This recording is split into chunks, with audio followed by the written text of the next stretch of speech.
Egunon, Pierre Loti, los últimos días de Pekín. Es una historia que no es exactamente lo que el título indica,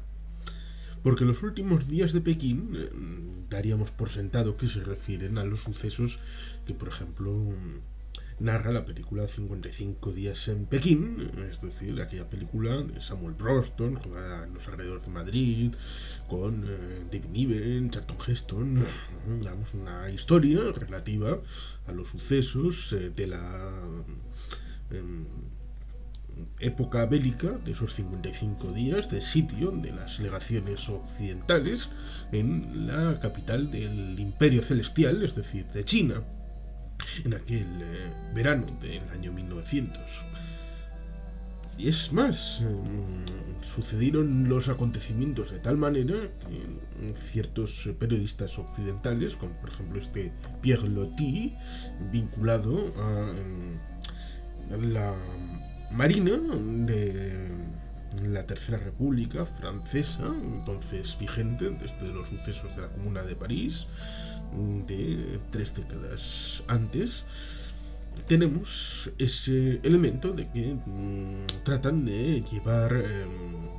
tropas al entorno de Pekín para liberar a las tropas sitiadas,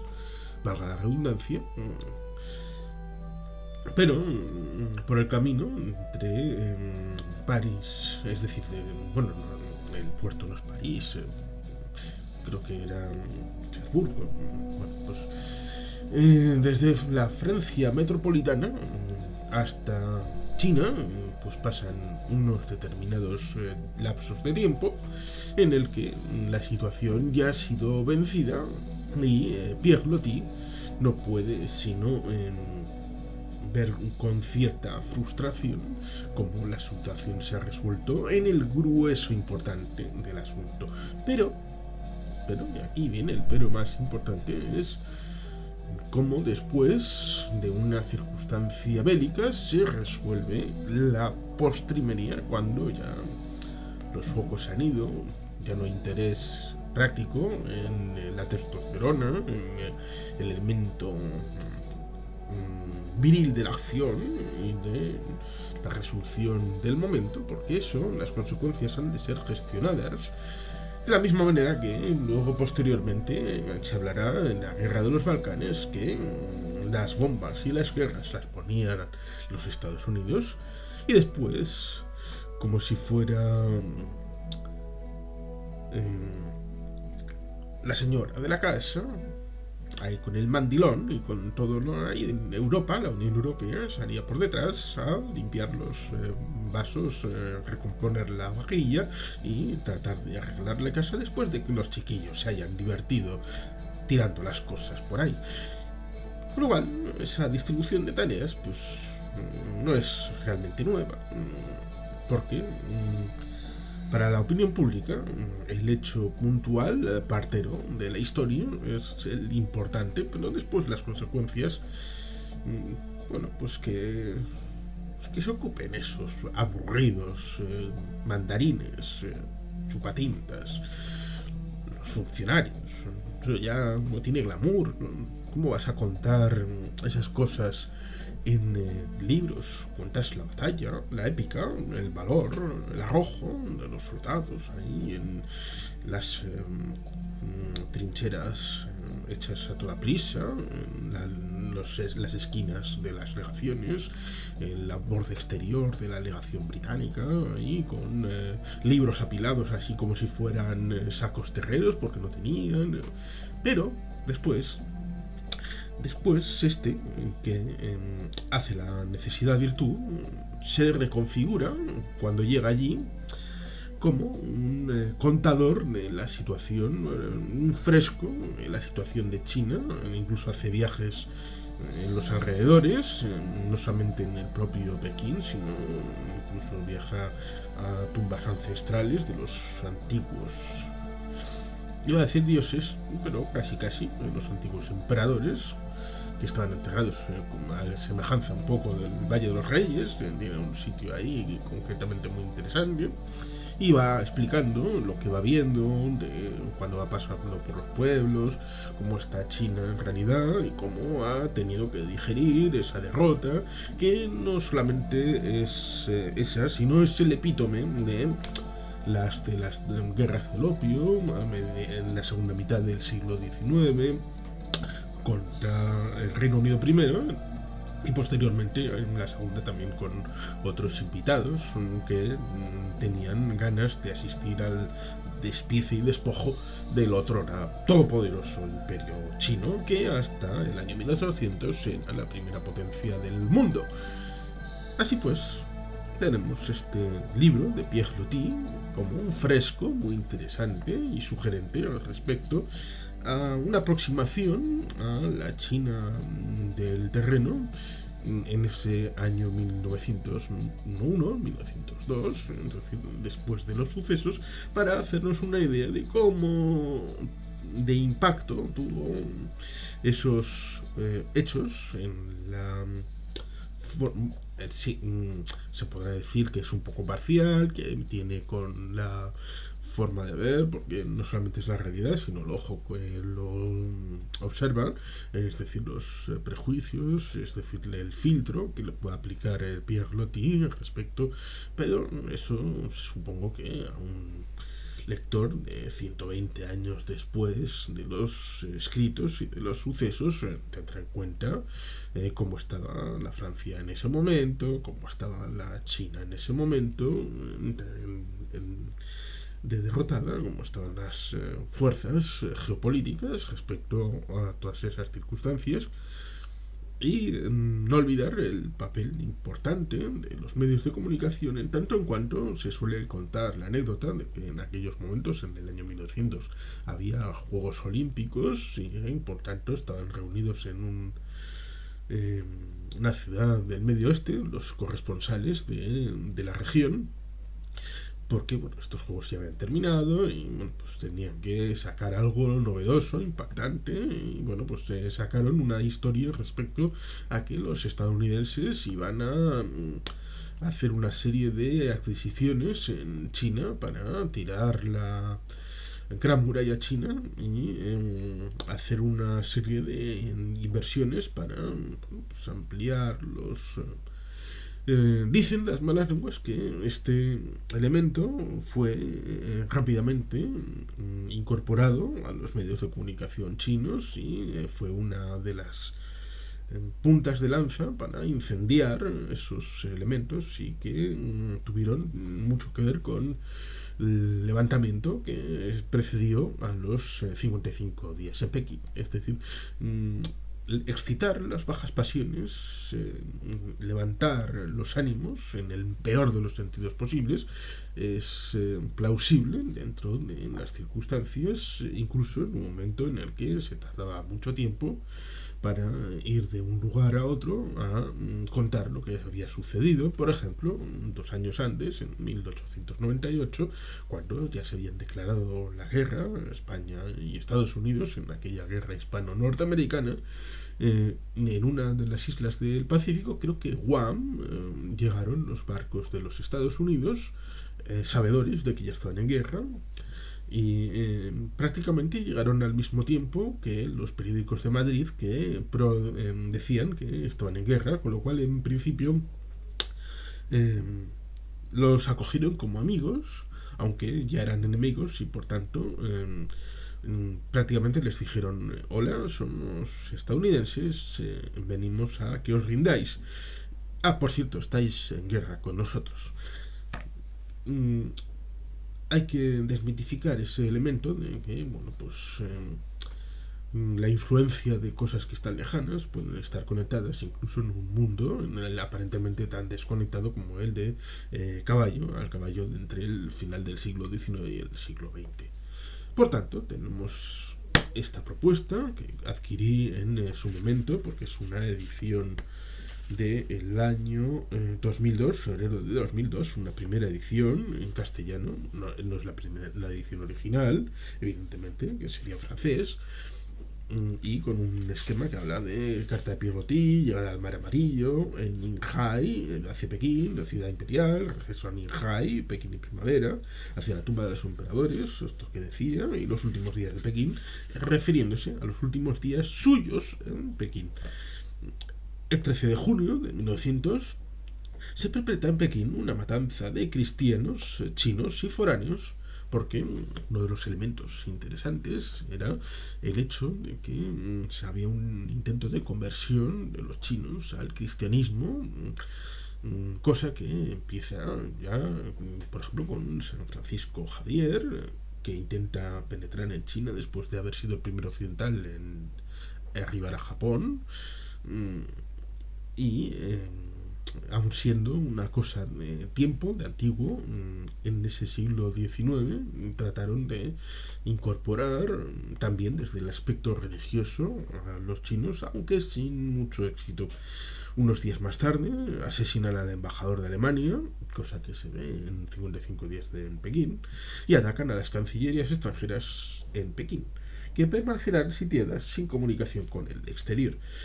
Desde hace un par de años, los Boxers se habían sublevado contra los extranjeros residentes en China. Poco tiempo después, una flota de potencias aliadas zarpa para auxiliar a la emperatriz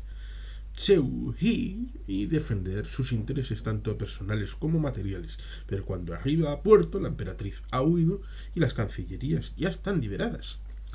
Pierre Loti, embarcado en un acorazado francés, viaja en esta flota. Aunque llegará una vez sofocada la rebelión, no por ello dejará de informar de la situación mientras constata que China es un país maltratado por el mundo occidental y que una cruel represión ha respondido a las no menos crueles agresiones de los Boxers. ¿Quién es este Pierre Loti? Vamos a explicar lo que pone aquí, que Pierre Loti, nacido en Roquefort en 1850 y fallecido en Hendaya en 1923, es decir, tuvo algo que ver con el País Vasco francés. Fue durante 42 años oficial de Marina, lo que le permitió viajar a lo largo y ancho del mundo, visitando los rincones más alejados del Imperio francés. Su obra literaria, bastante extensa, tiene un marcado tono autobiográfico, como demuestran sus 20 libros de viajes, tantos años tantos como años navegó 20 años. Recoge los 29 artículos que envió a Le Figaro y que se publicaron entre el 9 de mayo y el 30 de diciembre de 1901. Apareció por primera vez en forma de libro en la Bibliothèque Contemporaine de Calman-Levy y ha sido reimpreso con frecuencia en ese país y aparece en esta versión por primera vez en castellano. Hay que hacer una reflexión final que se impone por este último párrafo de aunque llegará una vez sofocada la rebelión, no por ello dejará de informar de la situación mientras constata que China es un país maltratado por el mundo occidental y que una cruel represión ha respondido a las no menos crueles agresiones de los Boxers. Dos elementos muy interesantes, creo yo. Uno, está bien constatar que hubo una serie de venganzas que seguramente estarán en la psique de los chinos respecto a la posterior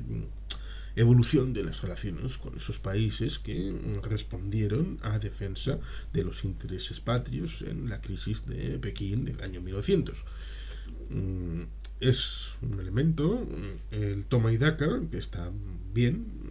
por ejemplo, luego con la guerra sino-japonesa de 1961-1979 respecto, por ejemplo, a la matanza de la capital entonces Nankín, que antes estaban más o menos predispuestos a una paz de compromiso entre japoneses y chinos, pero esa matanza hizo de catalizador para una lucha nacional china para contrarrestar esos demonios japoneses. Por otro lado, la propia culpa de los propios chinos para la situación que acaba cristalizando en ese año 1900, porque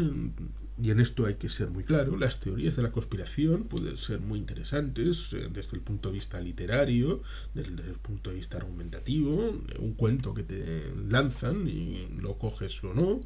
incluso para hacer cosas audiovisuales,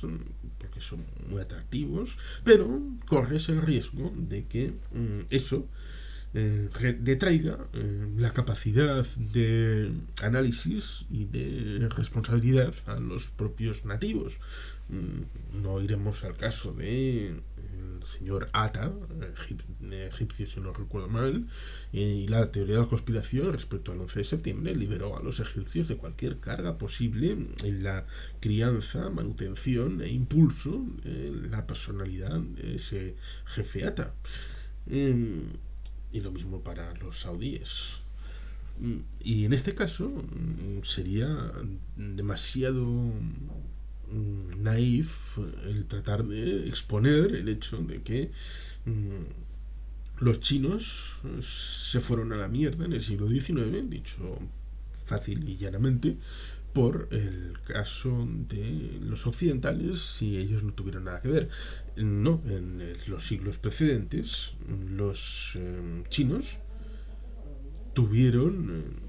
mucha responsabilidad en tanto cuanto dijeron el mundo no nos interesa, sobre todo a partir de 1421, Zhenghe, aquellos barcos de los misterios y de los tesoros, que si el resto del mundo quiere saber algo de China, pues que venga a China a comerciar y aquí les atenderemos. Esa cerrazón en sí mismos, ese encerrarse en los límites de China, hizo que el país de los inventos, por ejemplo la pólvora y muchos otros elementos, ya sea en la vida diaria, incluso hay vajillas en las cuevas de China. Vamos, que se puede estimar que hubo una serie de inventos que luego fueron aprovechados por el resto de pueblos del mundo y que luego fueron quedándose atrasados en los diferentes siglos, y ese atrase, cuando se produce el choque de culturas, cuando el mundo vuelve a llegar a China para después de haber accedido a una forma de vasallaje, pues por ejemplo con Siam, es decir, la actual Tailandia, por supuesto en Indostán, es decir, la India, Birmania, sí, ahora la llaman Myanmar, pero por ahí por los ejércitos británicos, en Indochina, es decir, la actual Camboya, Laos, Vietnam, en el siglo XIX, en parte con la ayuda española, a mediados del siglo XIX, por el parte del Imperio francés, por supuesto, en la apertura de Japón, gracias al Comodoro Perry y su tropa, en mediados del siglo XIX, es decir, toda esa aproximación a la esfera de influencia china, pues produce ese choque vívido que se puede ejemplificar cuando Charlton Heston y David Niven van a visitar a la emperatriz para conversar respecto a los sucesos que estaban pasando y supuestamente le ponen un baldosín, un balanquín, vamos, un lugar para que se arrodille el embajador británico y con un gesto de desdén, con el zapato de pie, lo lanza a un lado y dice: un embajador de su majestad británica, la emperatriz Victoria, no se va a arrodillar frente a un poder extranjero. Y los mandarines están: ¿qué ha hecho? No, no puede ser. Ese choque es el símbolo de esto que he estado diciendo, de la diversidad de ritmos que han tenido China y el resto del mundo y que acaban por colisionar en ese siglo XIX